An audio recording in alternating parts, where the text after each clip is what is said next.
Imagine walking down a street on a normal day. People pass you, cars roll by, sunlight flickers between the buildings. Your body moves, your mind thinks, and yet something curious happens. You suddenly notice yourself being there. You're not just living, you're watching yourself live. For a fleeting moment, it's as though two versions of you exist. The one experiencing life, and the one silently observing from the background. And if you pay attention, you realize that this duality never really disappears. There is always the actor, and there is always the witness. But the real mystery is, who or what is this observer within? The strangeness of this question is older than philosophy itself. Across cultures and centuries, thinkers have wrestled with the unsettling truth that human beings don't just live. We reflect upon our living. We can see ourselves as if from the outside. We comment on our thoughts. We judge our own actions. We tell ourselves stories about who we are. This observer within feels like the most intimate part of us, and yet, when we turn to grasp it, it slips away. Is it the soul? Is it consciousness itself? Or is it, as some neuroscientists argue, nothing more than an elaborate trick of the brain? Think for a moment about Descartes, who tried to ground all knowledge in certainty. "I think, therefore I am," he concluded. But even that, when you look closer, is not quite the full picture. Because thoughts come and go, like clouds passing across a sky. They rise and vanish without your control. So if you were nothing but your thoughts, you would vanish with them. What seems more fundamental than thought is the one who notices thought. The silent awareness that watches it arise, lingers with it, and lets it go. Perhaps it is not thinking that proves we exist, but the awareness of thinking.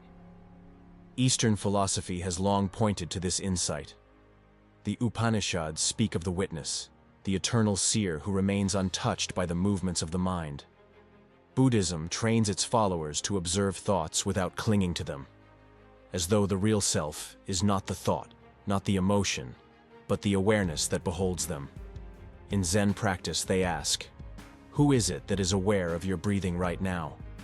Who is it that is aware of awareness itself?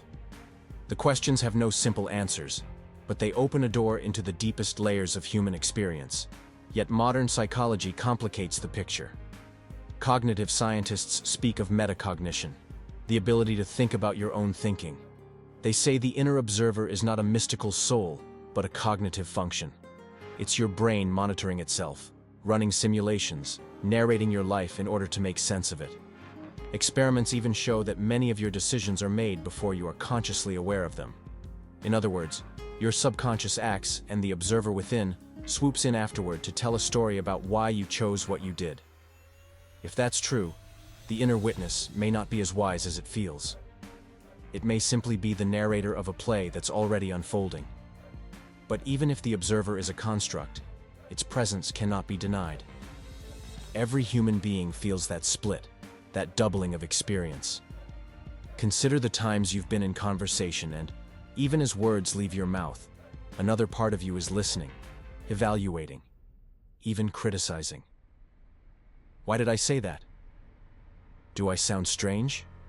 Or think of moments of performance, speaking on stage, playing music, walking into a crowded room. Suddenly, you feel yourself being seen. The observer turns on full force, watching not only through your eyes, but through the imagined eyes of others. You live and watch yourself live, as though trapped in an endless hall of mirrors. This duality can be a gift, but it can also be a burden. The gift is that it gives us the ability to reflect, to step outside our impulses and consider. The observer allows us to pause before lashing out, to question our own motives, to align our actions with our deeper values. Without the inner witness, we would be trapped in instinct, unable to rise above the tide of raw emotion. But the burden is that the observer can become hyperactive, harsh, even cruel. It becomes the voice of self-judgment, the inner critic that never sleeps. It turns life into a performance, every step monitored, every word rehearsed. In social anxiety, in shame, in the endless replaying of mistakes, the observer becomes less like a guide and more like a prison guard. Carl Jung once said that, "Man's task is to become conscious of the contents that press upward from the unconscious." he believed that the observer within is both our greatest ally and our greatest challenge. It allows us to face the shadow, the repressed desires, fears, and contradictions within us. But it also confronts us with a dizzying paradox. If we are the ones watching, then who is watching the one who watches? The self is not singular. It is layered, recursive, a spiral without an end. Perhaps this is why Jung described the self as an archetype, a symbol pointing toward wholeness, rather than something we can ever fully grasp. The Stoics approached this differently. Marcus Aurelius, Emperor of Rome, wrote his meditations as conversations with the observer within. He reminded himself, again and again, that external events were beyond his control, but his inner perspective remained his own. The Stoics trained themselves to stand back from immediate impressions, to watch their anger, their fear, their desires, and to judge them with reason. For them, the observer within was a source of freedom. If you can step back from the storm of emotion, you are no longer enslaved by it. The witness within becomes the anchor, the quiet eye in the hurricane of life. But notice the tension between Stoicism and modern psychology. Where the Stoics saw the inner observer as a fortress of freedom, psychologists warn that constant self-monitoring can backfire. Studies show that excessive self-focus can lead to paralysis, rumination, even depression. It's as though the observer, meant to be our ally, can become a parasite, consuming our vitality. The challenge is not to silence the observer, but to learn how to live with it, when to listen, and when to let go. This raises a haunting question. Are you living, or are you only watching yourself live? Think about it. How much of your life has been spent in the grip of the observer, planning, analyzing, rehearsing, regretting, while the raw immediacy of living slipped by unnoticed?